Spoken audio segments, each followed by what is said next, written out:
বছর ঘুরে সামনে এলো ঐতিহ্যবাহী ব্যালন ডি'অর। আজ প্যারিসে বিজয়ীর নাম ঘোষণা করা হবে। সংক্ষিপ্ত তালিকায় ৩০ ফুটবলারের ৯ জনই ইউরোপ চ্যাম্পিয়ন পিএসজি সদস্য। ইউরোপিয়ান মিডিয়ার গুঞ্জন, ফরাসি ওসমান দেম্বেলের হাতেই উঠছে মর্যাদার এই পুরস্কার। বছরের সেরা ফুটবলারকে উত্তর মেলে ব্যালন ডি'অরে। গত দেড় দশকে এই পুরস্কারকে একান্ত ব্যক্তিগত বানিয়েছিলেন আর্জেন্টাইন কিংবদন্তি লিওনেল মেসি ও পর্তুগিজ সুপারস্টার ক্রিস্টিয়ানো রোনালদো। তবে এবার সহ টানা ২ বছর ব্যালন ডি'অরের সংক্ষিপ্ত তালিকায় দেখা মেলেনি ফুটবলের দুই প্রাণ পুরুষের।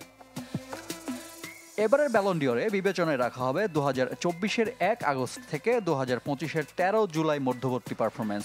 ইউরোপের শীর্ষ লিগ, চ্যাম্পিয়ন্স লিগের পাশাপাশি যে সময় নিষ্পত্তি হয়েছে ফিফা ক্লাব বিশ্বকাপের।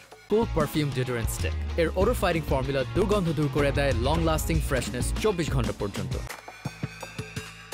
ব্যালন ডি'অর মনোনয়নের সংক্ষিপ্ত ৩০ জনের তালিকা থাকলেও আলোচনায় ছিলেন নির্দিষ্ট কয়েকজন।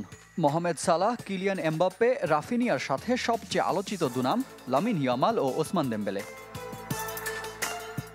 মাঠের পারফরমেন্স ও দলীয় অর্জনের বিচারে সবার চেয়ে এগিয়ে ফরাসি ফুটবলার ওসমান দেম্বেলে। ইনজুরি জর্জরিত ক্যারিয়ারে নামের প্রতি সুবিচার করতে পারেননি এর আগে। তবে জাতীয় দলের সতীর্থ এমবাপ্পে পিএসজি ছাড়ার পর ক্লাবের ত্রাতার ভূমিকায় এ ফ্রেঞ্চম্যান।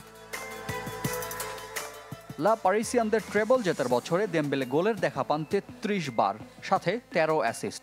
কেবল ২০২৫ সালের ২৯ ম্যাচে ফরাসি স্ট্রাইকারের নামের পাশে সর্বোচ্চ ২৫ গোল। জাতীয় দল সতীর্থ এমবাপ্পে তো বলেই দিয়েছেন, তিনি কর্তৃপক্ষ হলে দেম্বেলের বাসায় পৌঁছে দিতেন ব্যালন ডি'অরের ট্রফি। ইজিপশিয়ান কিং মোহাম্মদ সালাহর ৫৭ গোলে অবদানের পরেও লিভারপুলের চ্যাম্পিয়ন্স লিগ ব্যর্থতায় ফিকে হয়েছে ব্যালন ডি'অরের সম্ভাবনা। দুই কাতালান স্টার রাফিনিয়া, ইয়ামালের বেলায়ও একই হিসাব।